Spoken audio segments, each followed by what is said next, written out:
Okay दोस्तों, आज हम पढ़ने वाले हैं इंडेफिनाइट प्रोनाउन। ओके, तो क्या होता है indefinite pronoun?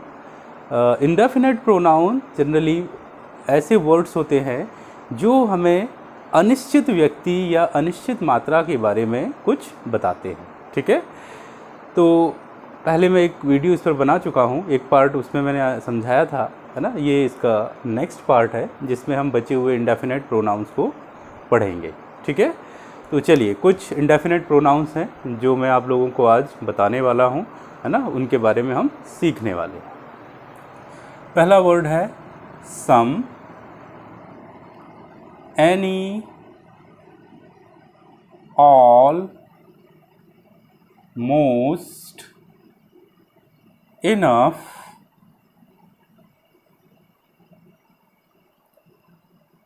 much, a few, a little। ठीक है, तो देखिए आप लोगों को बोर्ड पर कुछ वर्ड्स दिखाई दे रहे होंगे, जिसमें सबसे पहला है सम। सम जो है इसका हिंदी में मतलब होता है कुछ या थोड़ा। दूसरा वर्ड है एनी, इसका मतलब भी है ना बिल्कुल ऐसे ही है। जब हम किसी सेंटेंस में ये यूज़ करते हैं कोई, थोड़ा या कुछ के लिए, तो हम एनी का यूज़ करते हैं। ऑल, ऑल का मतलब होता है सब कुछ, सारा का सारा। मोस्ट, मोस्ट का हिंदी में मतलब है अधिकांश, यानी ऐसे सेंटेंस जिनमें ये वर्ड आता है कि अधिकांशतः या अधिकतर, तो हम किसका यूज़ करेंगे? मोस्ट का यूज़ करेंगे। फिर आता है इनफ, है ना। इनफ का हिंदी में मतलब होता है पर्याप्त मात्रा या पर्याप्त संख्या में, तो हम यूज़ करेंगे इनफ का। मच, मच का मतलब भी अधिकतर या अधिकांश के लिए होता है। ये बेसिकली किसके लिए यूज़ करते हैं हम? सिंगुलर अनकाउंटेबल नाउन के साथ हम यूज़ करते हैं, यानी मात्रा को बताने के लिए हम इसका यूज़ करते हैं। अ फ्यू, इसका यूज़ हम संख्या को दर्शाने के लिए करते हैं, कि जैसे हमारे पास है ना किसी संख्या की बात हम कर रहे हैं, है ना, वस्तुओं की संख्या है या व्यक्तियों की संख्या है, तो हम कहाँ पर यूज़ करेंगे? अ फ्यू का यूज़ करेंगे। अ लिटिल, अ लिटिल जो है वो मात्रा को बताने के लिए यूज़ किया जाता है, क्वांटिटी को बताने के लिए यूज़ किया जाता है। ठीक है, तो ये जो वर्ड्स हैं ये सारे के सारे इंडेफिनाइट प्रोनाउन में आते हैं। जैसा मैंने अभी आपको बताया कि इंडेफिनाइट प्रोनाउन क्या होते हैं, है ना, ऐसे वर्ड या है ना ऐसे शब्द जिनका यूज़ हम कब करते हैं? कोई अनिश्चित संख्या या अनिश्चित मात्रा को दर्शाने के लिए या उनको एक्सप्रेस करने के लिए हमारे वाक्य में, हमारे सेंटेंस में। ठीक है, तो चलिए यहाँ से हम आगे बढ़ते हैं।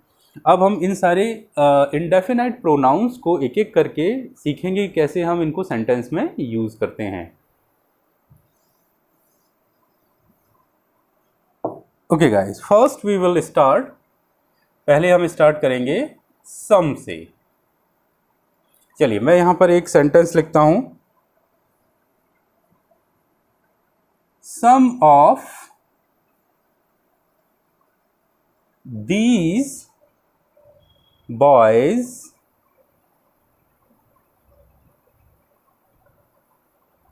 are good players। ओके, देखिए यहाँ पर एक सेंटेंस मैंने लिखा, ये इंग्लिश में है, पहले मैं इसको समझाता हूँ यहाँ पर है क्या हिंदी में। सम ऑफ दीज बॉयज़, देखिए यहाँ पर ये सम का यूज़ हुआ है। ये यहाँ पर जो यूज़ किया है हमने इंडेफिनाइट प्रोनाउन की तरह यूज़ किया है। कैसे? पहले भी मैंने आपको बताया था, इंडेफिनाइट प्रोनाउन जो है वो है ना किसी नाउन की प्लेस पर आता है। Some of these boys, okay. इसको सम को हम दो तरीके से यूज़ कर सकते हैं, एक इंडेफिनाइट प्रोनाउन में, दूसरा इंडेफिनाइट एडजेक्टिव में, है ना। अब वो एडजेक्टिव जो होता है जनरली जब हम इसका यूज़ करते हैं तो वो न्यूमरल एडजेक्टिव या क्वालिटेटिव एडजेक्टिव की तरह यूज़ होगा, वो हम देखेंगे आगे कैसे यूज़ करते हैं।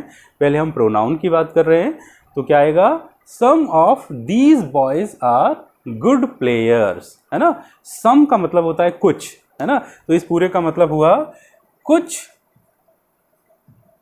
लड़के अच्छे खिलाड़ी है ना। सारे के सारे अच्छे खिलाड़ी नहीं हैं, कुछ लड़के जो है ना, उनमें से जो बहुत सारे लड़के हैं उनमें से कुछ लड़के अच्छे खिलाड़ी हैं। तो अब आप लोग दोनों तरीके से इस चैप्टर को पढ़ सकते हैं, इस सेंटेंस को समझ सकते हैं। कैसे? एक तो हम इसमें करेक्ट इंग्लिश को समझेंगे कि कहीं पर भी कोई मिस्टेक नहीं हो, एरर नहीं हो सेंटेंस बनाने में। दूसरा, हम इसको ट्रांसलेशन के वे में भी समझेंगे कि हिंदी से हम इसको इंग्लिश में कैसे ट्रांसलेट कर सकते हैं। तो आपको इसमें दोनों तरीके से फ़ायदा होगा। जैसे कुछ लड़के अच्छे खिलाड़ी हैं, इसका मतलब हुआ some of these boys are good players, है ना। और ये जो है, जो मैंने इंग्लिश में लिखा, ये एक करेक्ट सेंटेंस है। तो आप लोग यहाँ पर ये भी सीखेंगे कि सम ऑफ दीज बॉयज़, यहाँ पर ये जो सम है इसका यूज़ किया गया है इंडेफिनाइट प्रोनाउन की तरह, ठीक है। तो अब आपको ये समझ में आ रहा होगा कि कैसे हम इंडेफिनाइट प्रोनाउन में सम का यूज़ करते हैं, है ना। तो हम दो तरीके से करते हैं, दो संख्याओं को व्यक्त करने के लिए। एक तो पर्सन्स की, व्यक्तियों की संख्या, और दूसरी किसी वस्तु की मात्रा के लिए, है ना, कोई क्वांटिटी को बताने के लिए भी हम इसका यूज़ करते हैं as a indefinite pronoun. Okay, some of these boys are good players, तो यहाँ पर ये संख्या बता रहा है ना, प्लेयर्स की, खिलाड़ियों की संख्या बता रहा है, तो ये इंडेफिनाइट प्रोनाउन होगा। चलिए, इसी के जैसा एक और सेंटेंस हम यहाँ पर लिखते हैं। तो इस सेंटेंस में हमने देखा कि कैसे हम इंडेफिनाइट प्रोनाउन में सम का यूज़, है ना, कर रहे हैं। Okay, some of these players are good, है ना, ये कुछ खिलाड़ी अच्छे हैं। अगला सेंटेंस है some of the sugar has been consumed. ठीक, चलिए यहाँ पर फिर वही चीज़ आ गई। देखिए यहाँ पर फिर ये आ रहा है, ये है आपका इंडेफिनाइट प्रोनाउन। ठीक, सम का यूज़ हम कर रहे हैं, indefinite pronoun. Some of the sugar has been consumed, sugar मतलब शक्कर, कंज्यूम मतलब खा जाना या उसको, है ना, कंज्यूम कर लेना। तो यहाँ इस पूरे सेंटेंस का क्या मतलब निकलेगा कि शक्कर की कुछ मात्रा में से, है ना, कुछ यानी कि जितनी भी टोटल उसकी जो संख्या मात्रा थी उसमें से कुछ मात्रा हमने क्या कर ली है, खा ली है, या कुछ शक्कर हमने कंज्यूम कर ली है, खा गए हम। Okay, some of the sugar has been consumed, जितनी भी शुगर थी, यहाँ पर हम क्वांटिटी की बात कर रहे हैं, मात्रा की बात कर रहे हैं। तो इस तरीके से भी हम सम का use as a indefinite pronoun कर सकते हैं, ठीक है। तो अब आप लोगों को देखिए दो तरीके से यहाँ पर आपको ये समझना है कि कैसे हम इसका यूज़ कर रहे हैं। देखिए सम ऑफ, फिर आता है हमारे पास प्लूरल काउंटेबल नाउन, और उसके साथ हम यूज़ कर रहे हैं प्लूरल वर्ब, ठीक है। तो इससे पहले वाला जो सेंटेंस था वो इस पैटर्न पर था, है ना, some of the boys are players, good players. Okay, तो वहाँ पर बॉयज़ क्या था, प्लूरल काउंटेबल नाउन, और उसके साथ प्लूरल वर्ब का यूज़ हुआ था। लेकिन इस पर्टिकुलर सेंटेंस में अगर आप देखोगे तो ये जैसे कि आया है, देखिए सम ऑफ, है ना, ये तो हो गया आपका इंडेफिनाइट प्रोनाउन। फिर आप देखोगे ये जो शुगर है, शुगर क्या है, singular uncountable noun. Uncountable noun क्या होती हैं, जिनको हम काउंट नहीं कर सकते, है ना, सिंगुलर अनकाउंटेबल नाउन। इसके साथ देखोगे आप हैज़ बीन का यूज हुआ है, this is a single verb, ये कैसी है, एक सिंगल वर्ब है, सिंगुलर वर्ब है। तो ये दो पैटर्न हैं, some of plus plural countable noun plus plural verb, और फिर यहाँ पर some of plus singular uncountable noun plus singular verb. तो ये दो पैटर्न आपको फॉलो करना है जब भी हम इस सम का यूज़ इंडेफिनाइट प्रोनाउन में करेंगे। आपको देखना है कि हम जो यहाँ पर प्लूरल काउंटेबल नाउन का यूज़ कर रहे हैं तो प्लूरल वर्ब आएगा, अगर सिंगुलर काउंटेबल नाउन का यूज़ कर रहे हैं तो सिंगुलर वर्ब आएगी। ओके, चलिए, तो ये हमने आज सीखा कि कैसे हम सम का यूज़ करते हैं एज अ इंडेफिनाइट प्रोनाउन। ठीक, अब आगे बढ़ते हैं। तो ये दोनों ही सेंटेंसेस को हम इंडेफिनाइट एडजेक्टिव के रूप में भी यूज़ कर सकते हैं। इंडेफिनाइट एडजेक्टिव क्या होता है, देखिए मैं फिर से वो सेंटेंस लिखता हूँ। जैसे सम, पहले मैंने लिखा था some of the boys are good players, अब हम लिख रहे हैं some boys are good players. ठीक है, अब आप देखोगे कि सम के डायरेक्ट बाद आ रहा है ये नाउन, है ना, ये है आपका इंडेफिनाइट एडजेक्टिव, है ना। क्यों एडजेक्टिव है? क्योंकि एडजेक्टिव जो है वो कोई वर्ड अगर नाउन के ठीक पहले उसको क्वालिफाई करता है, उसकी विशेषता बताता है, तो हम उसको एडजेक्टिव कहते हैं। यहाँ पर सम एडजेक्टिव की तरह काम कर रहा है ना, बॉयज़ के पहले क्या आ रहा है? एडजेक्टिव आ रहा है, तो ये इंडेफिनाइट एडजेक्टिव होगा। सम बॉयज़ आर गुड प्लेयर्स, कुछ जो बॉयज़ हैं वो अच्छे प्लेयर हैं, मतलब वही है, मीनिंग वही है, सिर्फ उसका तरीका यूज़ करने का बदल गया है। पहले हमने उसको इंडेफिनाइट प्रोनाउन की तरह यूज़ किया था, अब हमने उसको इंडेफिनाइट एडजेक्टिव की तरह यूज़ किया है। ओके, तो यहाँ तक आपको ये क्लियर होगा। देखिए फिर वही चीज़ आ रही है कि यहाँ पर जैसे देखें हम सम, फिर यहाँ पर आ रहा है प्लूरल काउंटेबल नाउन, फिर आ रहा है प्लूरल वर्ब। तो देखिए आपको ये पैटर्न फॉलो करना है प्लूरल काउंटेबल नाउन के साथ। चलिए फिर वही नेक्स्ट सेंटेंस हम यूज़ करते हैं। Some sugar has been consumed, है ना, कि कुछ शक्कर हमने क्या कर ली है? खा ली है। तो फिर वही देखिए यहाँ पर ये सम जो है वो एडजेक्टिव की तरह आ रहा है, और ये जो है वो सिंगुलर अनकाउंटेबल नाउन है। देखिए आप यहाँ पर, ये यहाँ पर कैसी थी? प्लूरल काउंटेबल नाउन, यानी कि बॉयज़ जिनको हम काउंट कर सकते थे ना, यहाँ पर ये सिंगुलर अनकाउंटेबल नाउन, और यहाँ पर ये सिंगुलर वर्ब। तो ये पैटर्न भी वैसे ही चलेगा, है ना। बस यहाँ पर ये जो वर्ड सम का यूज़ किया है, एक जगह ये प्लूरल काउंटेबल नाउन के साथ आया है, एक जगह ये सिंगुलर अनकाउंटेबल नाउन के साथ आया। प्लूरल काउंटेबल नाउन जिनको हम काउंट कर सकते हैं, सिंगुलर अनकाउंटेबल नाउन को हम काउंट नहीं कर सकते, हम शक्कर को काउंट नहीं कर सकते, है ना, हम उसकी क्वांटिटी बता सकते हैं, मात्रा बता सकते हैं। यहाँ पर हम बॉयज़ को काउंट कर सकते हैं, उनकी संख्या को गिन सकते हैं। तो बच्चों आज हमने क्या सीखा? हमने ये सीखा कि किस तरीके से इंडेफिनाइट प्रोनाउन में सम का यूज़ करते हैं, इंडेफिनाइट एडजेक्टिव में भी इसका यूज़ करते हैं। ये जो इंडेफिनाइट एडजेक्टिव आ रहा है ये बेसिकली क्वांटिटी को बताता है, यानी हम इसको क्वांटिटेटिव एडजेक्टिव या फिर न्यूमरल एडजेक्टिव भी कह सकते हैं, है ना। ठीक है, संख्यात्मक विशेषण या फिर मात्रा विशेषण के नाम से हम इसको हिंदी में कहते हैं। ठीक, तो चलिए यहाँ तक हमने सीख लिया।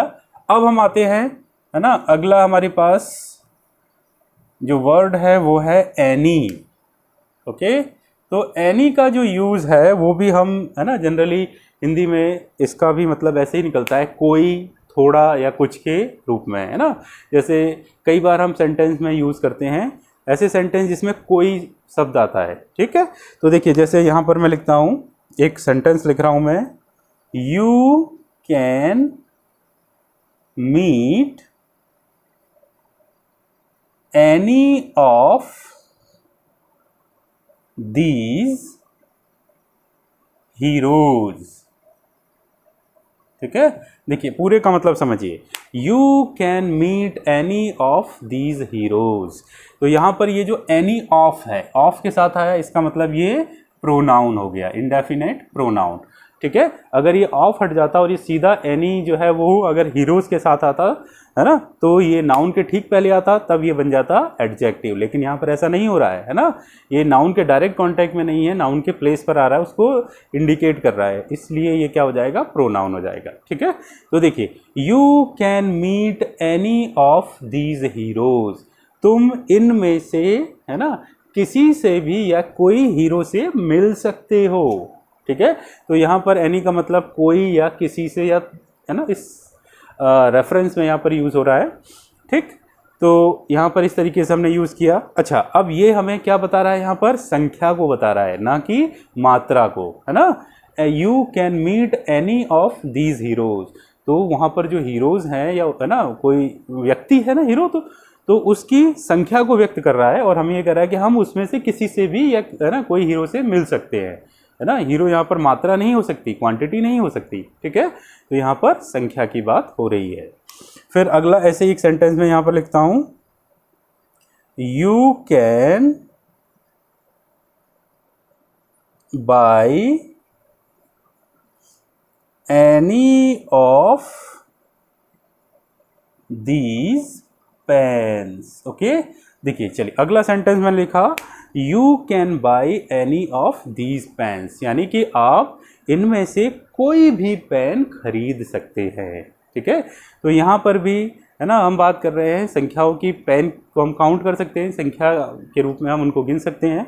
तो you can buy any of, आप इनमें से कोई भी, है ना, कोई भी, ठीक है, के अर्थ में इसका यूज कर रहे हैं। तो बच्चों अब आपको ये क्लियर होगा कि अगर हमारे पास ऐसे सेंटेंस आते हैं जिनमें हम कई बार ऐसा बोलते हैं कि आप, है ना, इनमें से कोई भी चीज़ ले सकते हैं, कोई भी चीज़ खरीद सकते हैं, आप किसी से भी मिल सकते हैं, तो हम किसका यूज़ करेंगे? एनी ऑफ का यूज़ करेंगे, एनी का यूज़ करेंगे। अगर हम एनी ऑफ करते हैं तो वो इंडेफिनाइट प्रोनाउन हो जाता है, ठीक है। और अगर हम एनी ऑफ हटा देते हैं, डायरेक्टली ये जो वर्ड है वो नाउन के सामने लिखते हैं, तो ये क्या बन जाता है हमारा, है ना, एडजेक्टिव में कन्वर्ट हो जाएगा, ठीक है। तो इस तरीके से आपको ये चीज़ यहाँ पर समझ में आ जाती है, ठीक। चलिए देखिए, अब हम यहाँ से इसको एडजेक्टिव के रूप में भी समझेंगे कि एनी का यूज़ एडजेक्टिव के रूप में कैसे होता है। ओके, सेंटेंस है, can you give me any book. Okay, चलिए ये है पहला सेंटेंस। फिर अगला है, can you give me any books. देखिए यहाँ पर दो सेंटेंस मैंने लिखे हैं। अब आप देखोगे कि इनमें क्या फ़र्क है ना। तो यहाँ पर फ़र्क है, ये सिंगुलर नाउन है और ये प्लूरल नाउन है, ठीक। आप देख सकते हो कि एनी जो है वो ठीक नाउन के पहले आया है, तो ये हो जाएगा आपका एडजेक्टिव। यहाँ भी ये आपका एडजेक्टिव की तरह काम करेगा, है ना। तो प्रोनाउन और एडजेक्टिव में क्या फ़र्क है? प्रोनाउन जो है वो नाउन की जगह पर आते हैं, एडजेक्टिव नाउन के पहले आते हैं या उसको क्वालिफाई करते हैं, ठीक है। Can you give me any book, क्या तुम मुझे कोई बुक दे सकते हो। हम यहाँ पर एक बुक की बात कर रहे हैं, है ना। Can you give me any books, क्या तुम मुझे, है ना, कोई बुक्स की बात हो रही है जिसमें मात्रा बहुत, है ना, संख्या बहुत ज़्यादा है। यहाँ पर हम प्लूरल बुक्स की बात कर रहे हैं। Can you give me any books, है ना, क्या तुम मुझे, बहुत सारी बुक्स के बारे में बात हो रही है, वो बुक्स दे सकते हो, ठीक है। तो इस तरीके से हम इसको प्लूरल रेफरेंस में और सिंगुलर रेफरेंस में, सिंगुलर नाउन के पहले या प्लूरल नाउन के पहले, दोनों तरह से यूज़ कर सकते हैं, ठीक। अब बच्चों हमें ये चीज़ समझना है, ये तो हमने देख लिया कि कैसे हम एनी और सम का यूज़ सेंटेंस में करते हैं। अब हमें एक चीज़ ये समझना है कि दोनों में जब हम सेंटेंस में यूज़ करते हैं तो लगभग, है ना, बहुत सारी ऐसे सेंटेंस हैं जिनमें ये फ़र्क हमें समझ में नहीं आता कि सम का यूज़ हमने, है ना, कब करना है या एनी का यूज़ कब करना है। दोनों में जो डिफरेंस है वो आपको समझना होगा कि जनरली जो नेगेटिव सेंटेंस होते हैं उनके साथ हम एनी का यूज़ मोस्टली करते हैं, सम का यूज़ नहीं करते, ठीक है। फिर से रिपीट कर रहा हूँ कि जो नेगेटिव सेंटेंस होते हैं उनमें हम ज़्यादातर एनी का ही यूज़ करते हैं, सम का यूज़ हम अवॉइड करते हैं, नहीं करते, ठीक है। लेकिन अगर हम कोई क्वेश्चन सेंटेंस बोल रहे हैं या इंटरोगेटिव सेंटेंस बोल रहे हैं, जिसको हम कहते हैं interrogative affirmative sentence. Interrogative affirmative कौन सा हुआ? जिसमें नेगेटिव नहीं आ रहा है, नॉट नहीं आता, तो हम दोनों का यूज़ कर सकते हैं। हम सम का भी यूज़ कर सकते हैं और हम एनी का भी यूज़ कर सकते हैं, दोनों सिचुएशन में। बट मोस्टली नेगेटिव सेंटेंस में हम एनी का ही यूज़ करेंगे। कैसे करेंगे? जैसे एक सेंटेंस है, I have not any pen.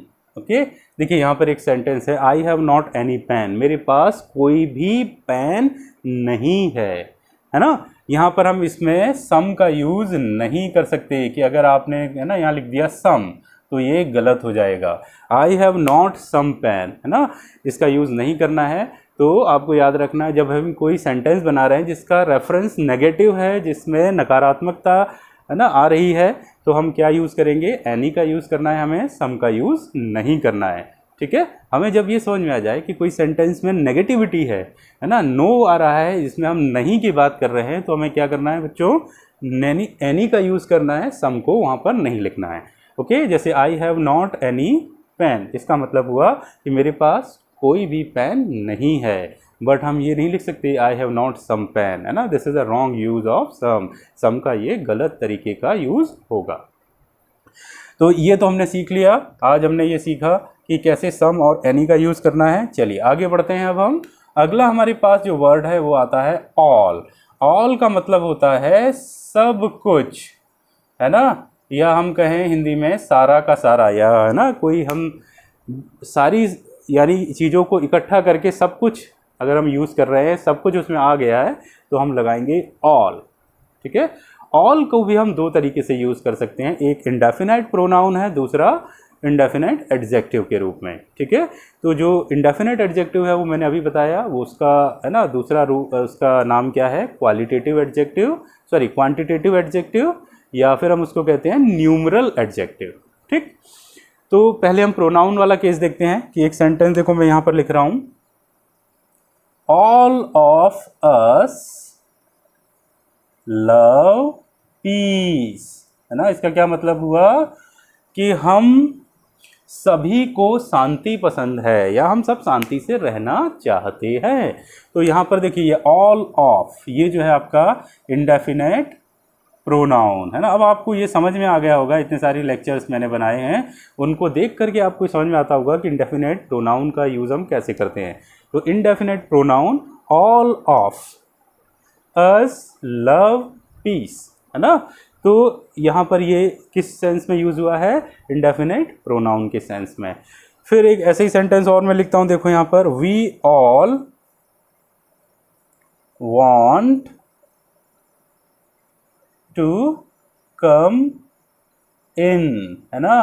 We all want to come in, देखिए यहाँ पर ऑल फिर आया है, ऑल मतलब सभी, है ना, हम सब। यहाँ पर भी यही है, ऑल ऑफ अस मतलब हम सभी, यहाँ पर भी ऑल, है ना, वी ऑल मतलब हम सभी, we all want to come in, हम सभी अंदर आना चाहते हैं। ये जो एक वर्ब यहाँ पर आया वांट, वांट मतलब चाहना या चाहते हैं। ठीक है, we all want to come in, हम सभी कहाँ आना चाहते हैं, अंदर आना चाहते हैं, कम इन मतलब अंदर आना। तो इस तरीके से हम ऑल का यूज़ कर सकते हैं सेंटेंस में। ठीक है, ये तो था पर्सन्स के लिए, लेकिन हम यहाँ पर एक है ना थिंग्स के लिए भी यूज़ करते हैं। All of these pens are costly. Okay, देखिए थिंग्स मतलब वस्तु है। अगर हम अब इससे पहले जो सेंटेंस यूज़ किए थे वो व्यक्तियों की संख्या बता रहा था, यहाँ पर ये क्या बता रहा है, वस्तुओं की बात कर रहा है। All of these pens are costly, all of फिर वही आ गया, देखो यहाँ पर इंडेफिनेट प्रोनाउन। दीज का मतलब होता है जो वस्तु हैं, दीज पेन्स मतलब ये पेन्स, उन पेन्स में से, है ना, सारी की सारी, all of these pens are costly, costly मतलब महंगा होना, है ना।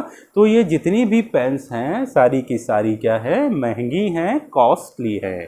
ठीक है, देखिए यहाँ पर फिर वही चीज़ आया है, ये प्लूरल काउंटेबल नाउन, यहाँ पर ये प्लस प्लूरल वर्ब है।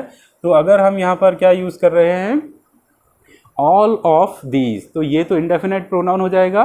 तो यहाँ पर भी हम दो तरीके से यूज़ कर सकते हैं, एक तो संख्या के लिए तो हम plural countable noun plus plural verb का यूज़ करेंगे, दूसरा मात्रा के लिए, है ना। अगर हम मात्रा के लिए यूज़ करेंगे जैसे सिंगुलर अनकाउंटेबल नाउन, तो सिंगुलर वर्ब का यूज़ करना है हमें यहाँ पर, जैसे आगे हम सेंटेंस में देखेंगे। देखिए मैं यहाँ पर एक सेंटेंस लिखता हूँ, okay, all the boys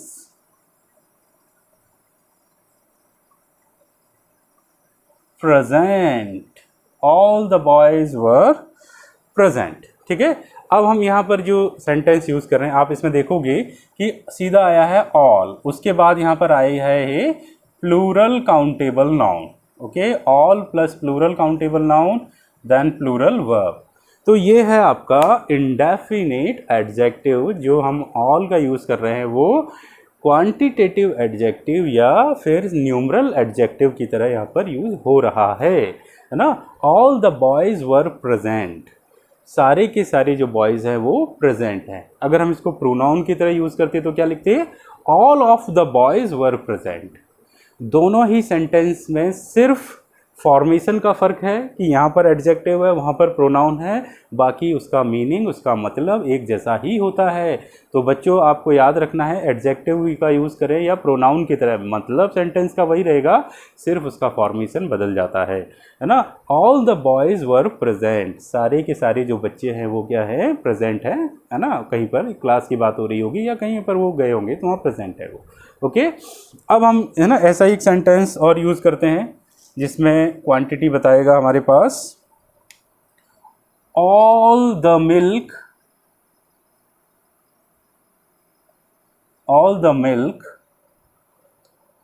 was sold.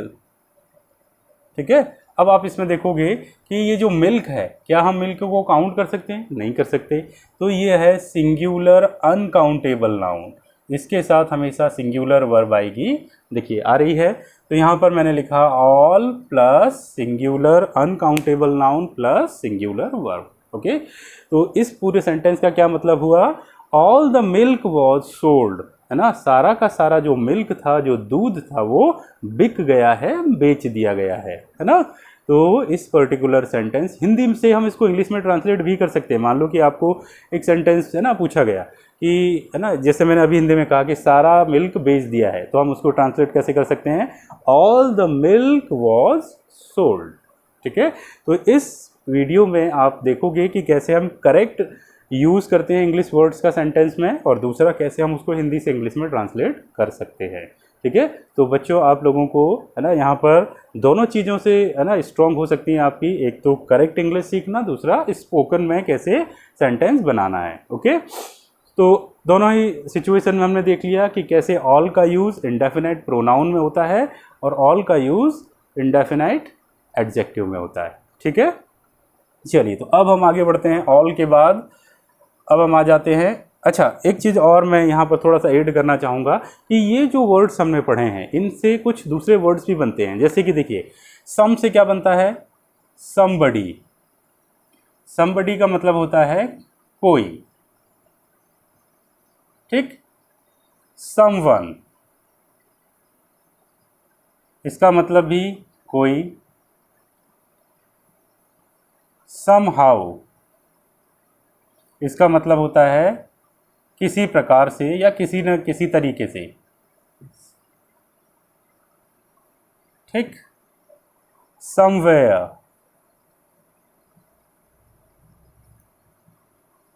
कहीं कहीं, है ना, समवेयर। दूसरा सम वॉट, इसका मतलब होता है कुछ कुछ। समथिंग, फिर वही कुछ, है ना। तो ये जो वर्ड्स हैं, ये जो वर्ड्स लिखे मैंने बोर्ड पर, इनका यूज़ भी हम सेंटेंस में कई जगह करते हैं।